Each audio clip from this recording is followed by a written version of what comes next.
testify again and again that this church, especially pastors, were played a huge role in my life, in my ministry, and my mind was made up and changed a lot for being ready for the destiny, for the purpose what God gave me in my life.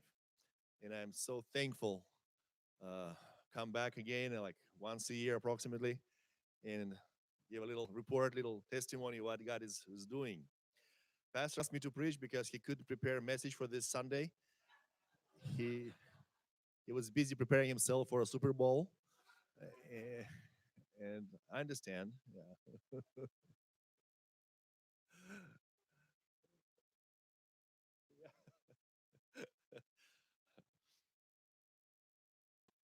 Uh, this is a really interesting that I'm here for a national prayer breakfast. This is a big event in a states and now it's also in the whole world. Do you know what is it? National prayer breakfast? Do you? My third national prayer breakfast in a row, and I probably will be joining now with God's will, uh, like every year because I'm kind of uh, part of a team who does this around the world. We did it in several countries. We do it in Finland. We do it in Nepal. And for example, in Nepal, just 2% of Christians, and they are persecuted. But now we're meeting with the president, and we had a green light for a national prayer breakfast in Nepal. And now this is a doors open for Christians more and more. But this is a kind of really strange that the name Christianity uh, is not good anymore. Christians means those who are ready to kill anyone in the name of Jesus. Because my doctrine is right, your doctrine is wrong. I don't even know your doctrine, but you're wrong. And Christians shouldn't be like that. We should be more followers of Jesus with a spirit. And there's a team who really makes this prayer breakfast happen. People who wants to uh, carry this spirit, want to be followers of Jesus. And when we met Muslims, I think I told you the story how I met uh, gay people and I hate them. But God talked to my heart. If you want to change, if you want to reach them, you should love them. How can love gay people? Ooh. But once I came to that place, the barber shop where I do every time, and with different attitude, and the guy who I saw him for years, and then I left, and I came next time, and my lady who does my hair, she said, last time when you left, the his name is Vlad. Vlad said, oh, now he likes me. I didn't say a word to him. I just changed my attitude. And now he goes to in Moscow. He lived in Moscow. Now he goes to church. Started attending church more and more, and finally, I believe God is going to change his life completely. But we cannot reach people unless we love them. And um, I can't love like I have to love her. You love to love. It's a difference. Um, and now I'm kind of part of this team who does the work, and we couldn't bring President Putin for this year because the congressman John Molinar, who is good Christian guy, and we talked with Robert Adderholt and John Molinar to make an invitation for Mr. Putin, who's ready to come. He wanted to come this year, but they went to Nancy Pelosi to get her approval that they will not use it against Trump in the next election term. She said, oh, come on, please do it. Bring Putin here. And they decide not to do it now, but maybe, I believe, next year, we're going to bring Putin in. When he comes, in the political arena, politicians, they don't trust each other. They know how they speak for political reasons. But prayer breakfast arena, and platform is very different.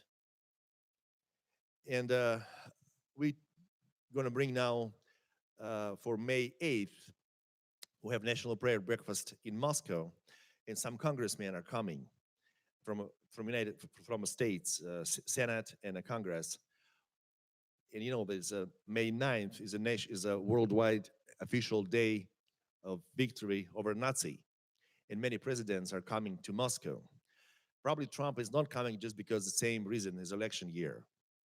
He will be blamed whatever he does. But anyway, uh, and now we bring congressmen to Moscow, and for next year we believe that Putin will be here, and it's a different. I already promised to write a speech because I know what he needs to say, because he wants that people trust him.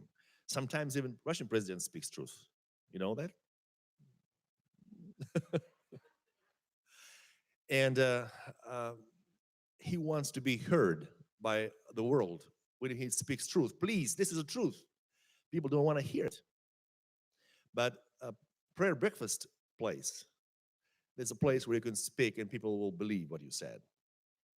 That's why I already said I already a few outlines and sent it to them what I'm going to make.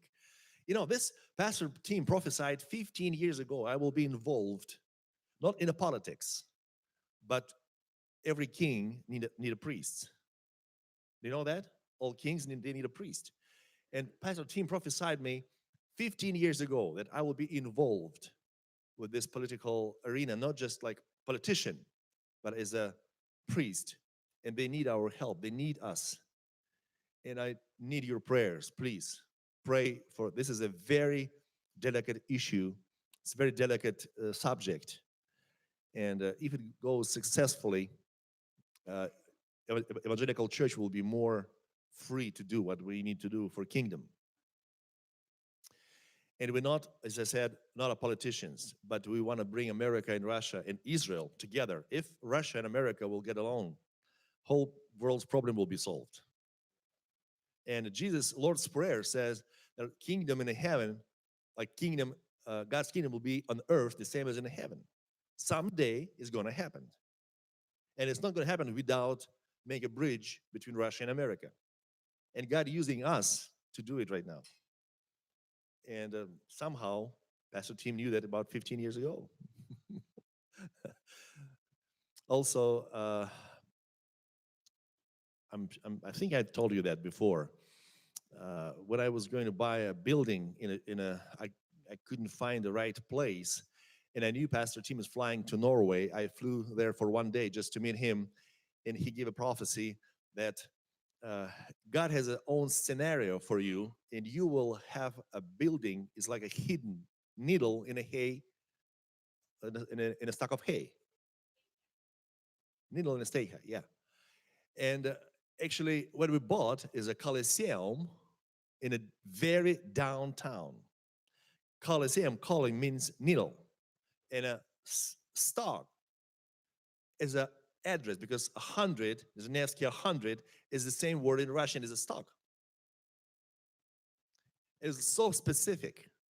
And now we have, we use this building for a church Sunday and Monday, and whatever we need for, but we also had last year, 2019, we had 250 events, not for church, but we lease it for celebrities. People come, they come for all kind of concerts, for celebrities, for theaters, and we have all commercials, like advertisement for church, and they see all our what we're doing and what church offers people. This kind of tool for evangelism as well. And it's in a very downtown, like Times Square for New York, will be just a boom. God has a sense of humor. It's so funny that I just remembered my son Dmetri Zechariah was born in the States in the year of 2000, July 18th. And he came here to the United States, to Florida, for school. But he is so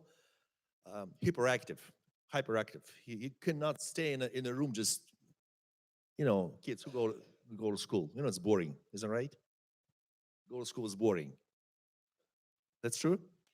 Especially for that guys like Zechariah is hyperactive. He couldn't stay in the middle school. After a couple of years, they kicked him out in Florida. With probably climate is not good in Florida. We moved him to California, and didn't help me either. And he showed me a list on his wall that look, the list of billionaires who didn't go to school either.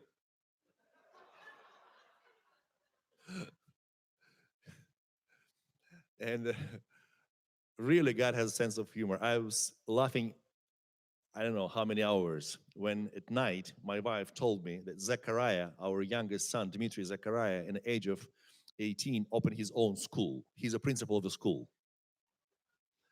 Without any certificate of, he's like, even middle school he didn't finish. And he's a principal of the school. And he has already several thousand students who are paying him every month being in the school. And he already made several million rubles. It's rubles, like a couple $100,000 just for the first year. This is Lord,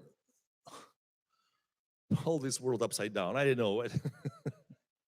Sometimes with our thinking should be changed. We cannot change our life at the moment, but we can change our thinking. I'm not sure if I shared here this thought that we have in our mind, in our brain, just 5% of our decisions we really think about. 95 decisions what we make during the day, we don't even think about it. Some core belief system inside of us drives us. We go not just, okay, when I take my drink,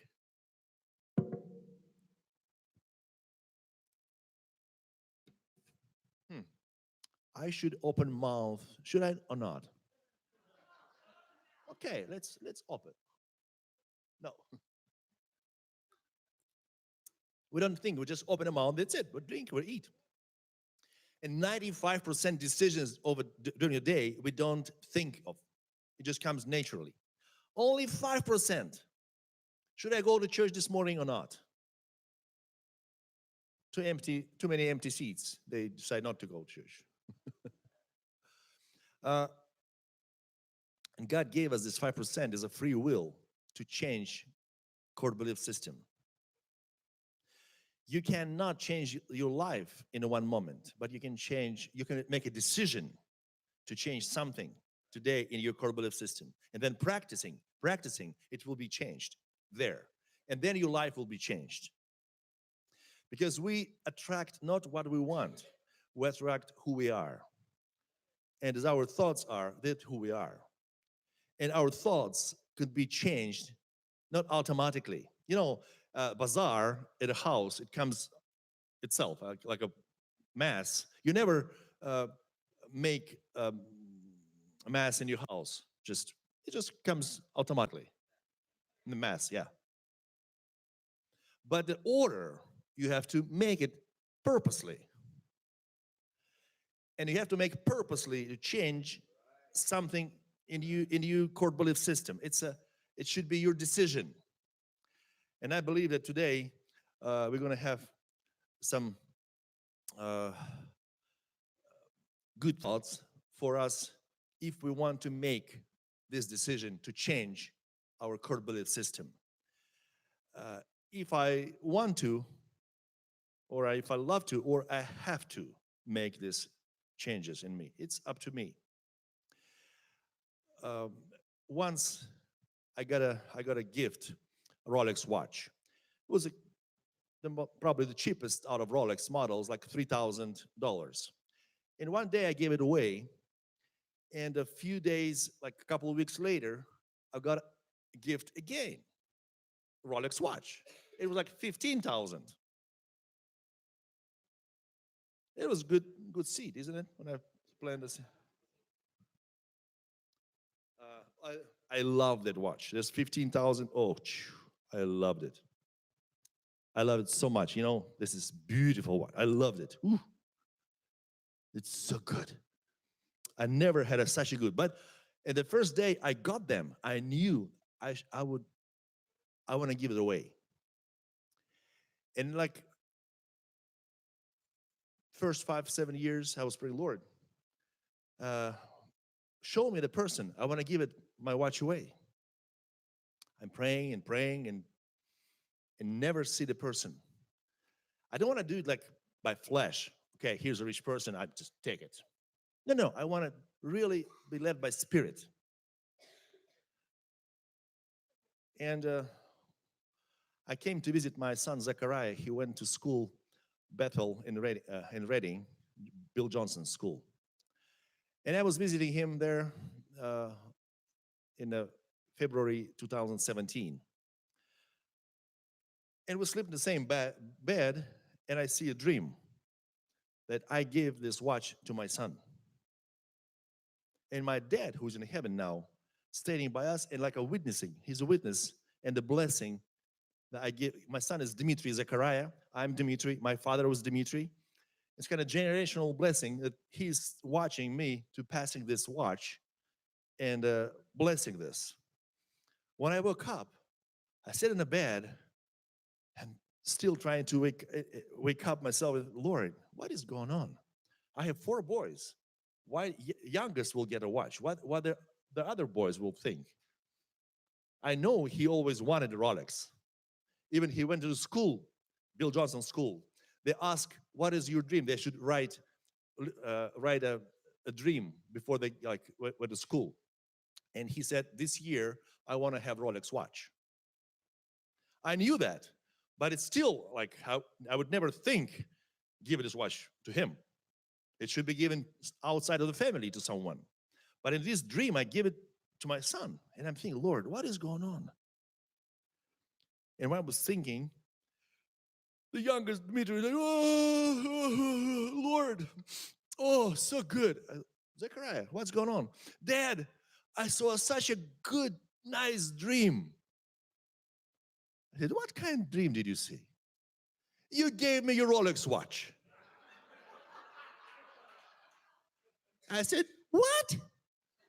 What else did you see? He said, I saw Grandpa was standing by us. Every time I tell the story, I just goosebumps. Just oh, it was February 2018, and I said, I'm sorry, not 17, it's 18. I said, when you'll be July 18th, you'll be 18 years old. I will give you this as a birthday present. And God has a sense of humor, and God does something what really out of our box. But He wants to bless us always. Let's see, is the Old Testament and New Testament. Was the God the same God, or He was different God? The same God. But Old Testament built upon of His commandments. He gave us commandments what we have to fulfill, isn't it? And when we fulfill these commandments, like He said, son, you have to do this and this and this. Yes, Lord. But if I do, you have to bless me. Okay? And there's a covenant, Old Testament covenant. Lord told us, you have to do this and this and this. And Lord says, then I have to bless you with this and this and this. But it's very seldom that we really fulfill His commandments. It's rare. Nobody actually fulfilled the law, was able to fulfill the law. Means we owe God all the time. We owe God all the time. We didn't fulfill His commandments. We owe Him all the time. But Old Testament was built upon of you have to do this. In New Testament, Jesus said in the Gospel of John 13:34, He said, you have to love one another. I give you a new command. It's a new command. You have to love one another as I love you. He built a New Testament upon of you, not you have to, but upon of you love to. It's a very huge difference. We all want to take blessings and benefits of a New Testament, but Satan is trying to keep us in a mentality of owing. You have to. Even people who live in a New Testament time, believing in Jesus, we still have mentality of owing God. Oh, I wasn't good enough. Our problem is not that we not good enough or we don't love God enough. Our problem is we don't know how much He loves us. Because when we know how much He loves us, we reflect, like, for example, the moon. God gave a task for a sun shining, and for it's a star for a day, but a moon is a star for a night. It gives a light for a night, isn't it? But moon doesn't have own light. Moon can only reflect sun shining. This is the same with us. Our love is not enough for anything. The only real love is God's love. And when we receive His love, we're able to reflect and fulfill our purposes in life only if we have His love. We have to every morning, you have to shower every morning. Every morning, go under shower of God's love. My task every morning, I try to build this discipline in my brain. I want to every morning wake up under His shower of love. It really renew my mind every morning with God's love. Then I'm able to do what I'm doing, not because I have to, but because I love to. Romans 13:8 says, "Owe no man anything, but to love one another. For that loveth one another hath fulfilled the law." The law still, God's holiness shows, the law shows how God holy is. His commandments stay the same, and we cannot fulfill it because we live under have to. It's very difficult. It's impossible to fulfill. But only if you love to. God, what He's doing because He has to or because He loves. Jesus came on earth because He has to come or because He loves us. That's why He came here. God always was the same in Old Testament and in New Testament. But mentality of have to, I owe you, God, makes us unable to receive His love. We're not adequate to receive His love in the mentality of have to. Do you remember that story when the king forgave 10,000 talents to someone? And he went and he was ready to kill that guy who owed him just 300 dinars. Come on. Even he was forgiven 10,000 talents. In his mentality, he's still like he owes God. Even the numbers were forgiven. In mentality, he wasn't changed, because person who feels I owe you, this person will make others owe him. Is it understandable? When we act with God according to His heart, He loves us and we love others. Love never puts anyone in a position of you owe me. If you help someone with the money, you gave money to someone, just help him. And then you help him again. And then you help him again. Don't you think he owes you? When you gave him money, you never said like, it's like I'm borrowing you. No, you just help him. Or maybe you were like a babysitter. You help. Of course, I was their babysitter. Now this family owes me. We always, when we do something for someone, we think now they have to love me. They have to speak good words about me. When I need their help, they must help me because I was 3 years helping them. Now they must help me. If you was doing and thinking they will owe you, then you sold your help. You sold them your service. But if what you was doing was done out of love, love never puts someone in a position of they have to, they must to love me.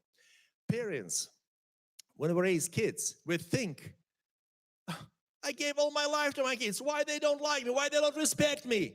Come on, come on, come on. Keep loving them. The best what kids can do, love their kids even more than you love them. Don't expect that kids will return you. They have to be thankful. They have to respect you. But it's their responsibility.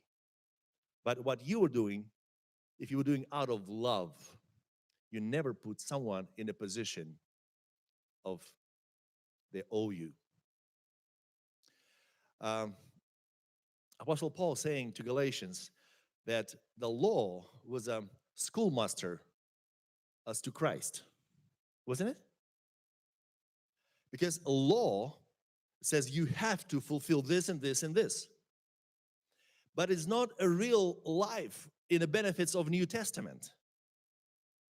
The law was just a schoolmaster, like a babysitter, like a schoolmaster to bring you to Christ. Because when law, the life of have to, it's a difficult life. You don't free flow in a law. You just have to do this, you have to do that.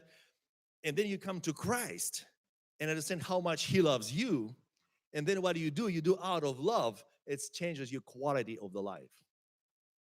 Absolutely change the quality of the life. The parable about prodigal son. You know this story. When he came and heard and saw a party is going on. The party is going on and rejoice. No. Dad, I was doing for you so much. I was doing for you. I never broke any commandments, any orders. I was doing for. If he would do it out of love, he would come and join the party. God has for us a lot in His storage. But if we do ministry for Him out of paradigm of thinking, I have to, we cannot rejoice the party of New Testament. It's impossible. But God wants us to think about it. And as I said, 5% in our decisions we make properly, especially in discipline, myself, in practicing in something until it becomes my core belief system. Apostle Paul is saying to some servants in the slavery time, Colossians 3:22-24, he's saying to the slaves, when you do your work, your job, please don't do it for your master.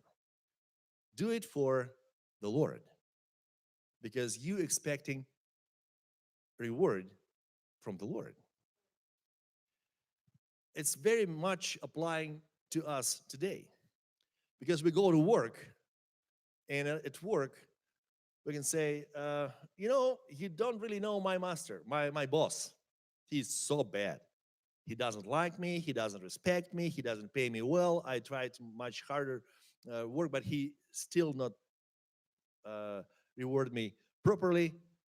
And Paul's saying, please do it not for your master. Do it for the Lord.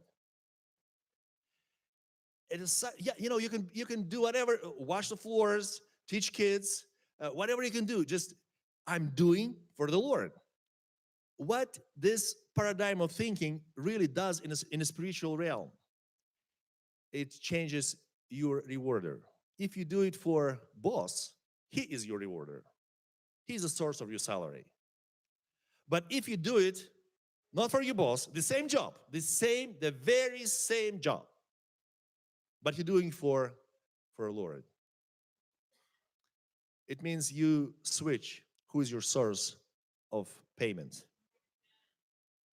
And he knows how to open many other sources around this world to bless you.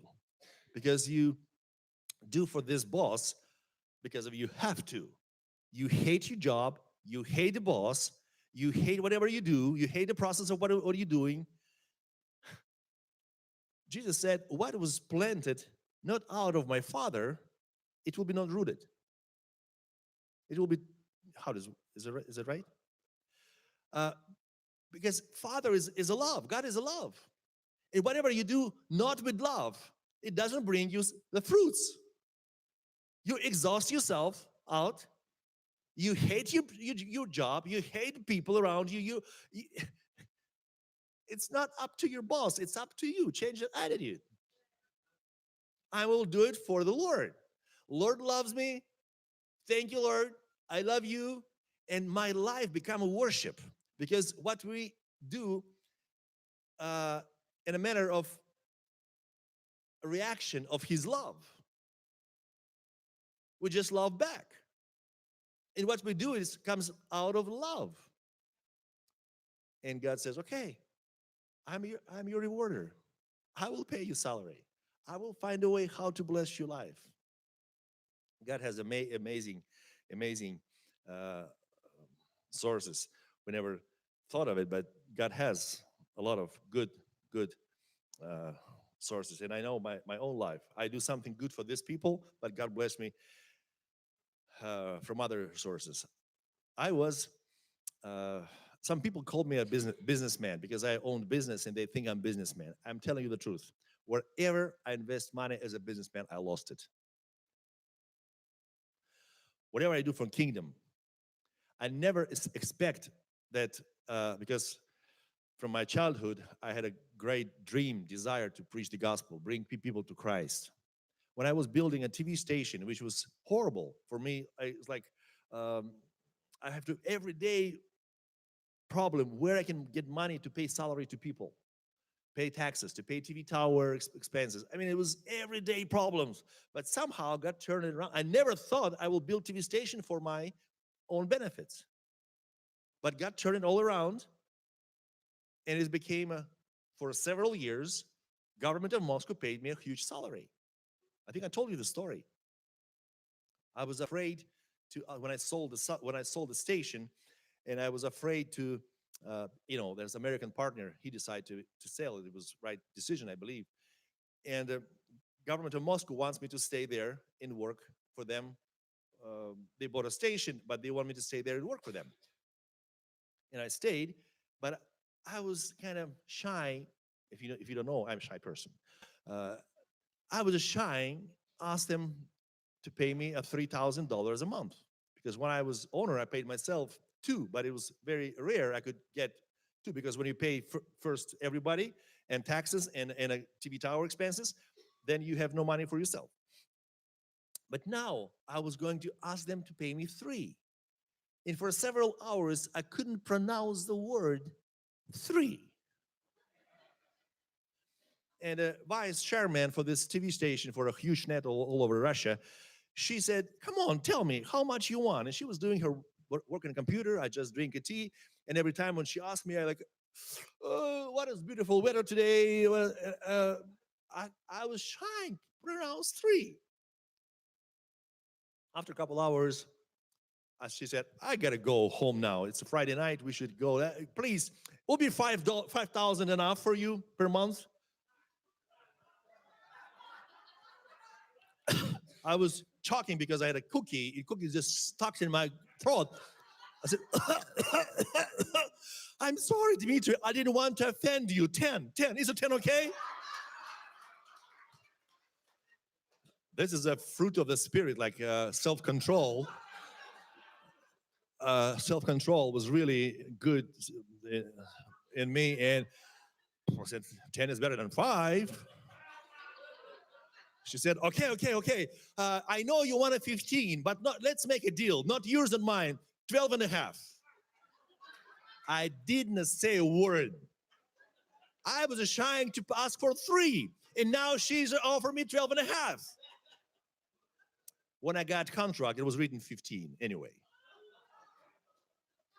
Government of Moscow paid pastor for being CEO in St. Petersburg for TV station. I work about 15 minutes a day because I have already a team who does all the work. I was just responsibility if it's big. But anyway, government of Moscow paid me for 7 years until I got a word I should quit. And I just wrote a letter I quit, and it was right time. Anyway, I can have many stories like that. When you do with a love what you're doing out of God's love, God finds a source. God finds a ways how to bless you. But Paul says, don't do it for your master. Do it for the Lord. Don't do it for your boss. Do it for the Lord, because you're expecting from Him rewards. Very good example of attitude: have to, or want to, or love to. Oh, please, can I? Steph, come over. Come here. Don't worry. Just it's very easy, and you're in heaven. Make this strong. Yeah. Think of your fingers and keep it strong. And I ask you to say something, and you say, and this when you're saying, I will try to open your fingers, but you keep it hold strong, okay? Say, I'm a man. I'm a man. Say, I'm a mother of 2. I'm a mother of 2. Almost impossible. When she was saying a lie, like she's a man, it was so easy to open it. When she was saying the truth, I'm a mother of 2, I couldn't open it because, thank you very much. Yeah. It's very good example that God made our bodies, even our bodies, they give us resources for, psychologists said, for 3 things: for truth, for love, and for I want to instead of I have to. When Steph will tell, he'll tell husband that, you know, Trey, John bought for his wife beautiful new car. She wouldn't ask him to buy a new car. No. She was just saying, oh, John bought for his wife beautiful new car. Did you know that?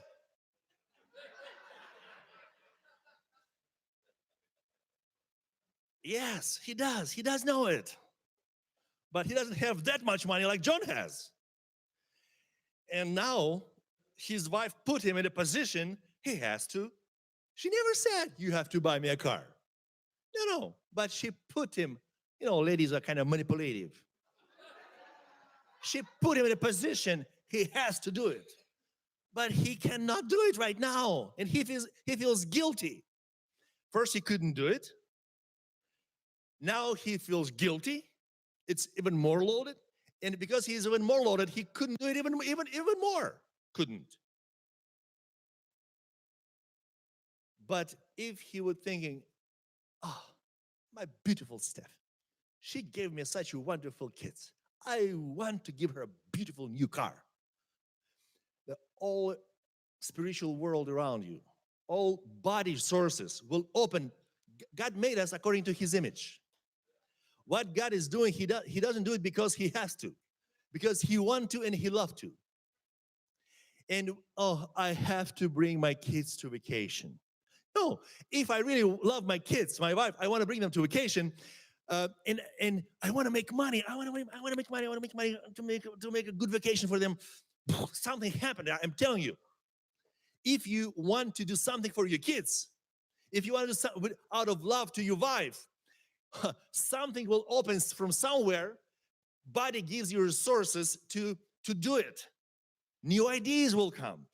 God provided angels to bring you some crazy stuff because you want to, you're able to, and because you're able to, you feel, well, I'm a conqueror, I'm a victorious guy. I even more now want to, and the bigger things, because when you live in the truth, truth sets you free. When you owe something, you're not free. When you in a debt, you're not free. Oh, I have to pay bank. I have to pay my friend. I owe this. I owe God. I owe people. I owe. You're not free. Truth sets you free. And as I said, psychologist said this is three things what body gives you resources, and a soul gives you power, strength for love, for I want to, and for truth. That you know who you are, you're loved by God, God gave you certain things to achieve, and you want to achieve those things. It happens just much more easy. Very good example of attitude have to and want to is Rebecca. When Abraham sending his servant Eleazar, what is it in English? Doesn't matter. Whatever who it is in English, his right name is Eleazar in Russian. Okay. God sent him, Abraham sent him to find a wife for Isaac. But it's, it's simple, find a wife. You're going to spend a whole life with her. And maybe those days was different. No, it was the same thing. And he came and he thought, Lord, how I will pick out of these girls the right one? How I can pick the right one? And he prayed, Lord, the girls came here to take a water in a well. And I will ask a drink. And if she offers not just drink for me, but also for my camels, then this is the right one. Can you imagine this stupid girl? He asked you just a drink. Give him a drink and run away. No. She opened her mouth and she said, come on, I'm not just giving you a drink, I'll also give a drink to your camels. If you, just for you, you'll understand. There was 10 of them. And each camel has 25, 30 gallons per drink. If 10 camels and 25, 30 gallons per camel, it's 300 gallons that she should, it says, she ran back and forth. She ran back and forth. And then when she was running, is a pure, real gentleman. He was sitting and watching her. Good job. And also it says he was, at the same time he was watching her, he was wondering, if God bless my trip here. Of course he did. She's carrying waters back and forth, back and forth. And it says he gave her a ring for her nose and 2 gold bracelets. Just it was like a half a pound. Half a pound, about $10,000. Not much, but for a girl, she didn't work for money. If she has to give a drink. Okay, here's a drink, and she ran away. But attitude of love to. She, with an attitude of serving heart. It's a good way to find a good husband. And she became a grandmother of Jesus Christ. And she found the best ever husband. Not just to make nice hair looking, but attitude of, I want to.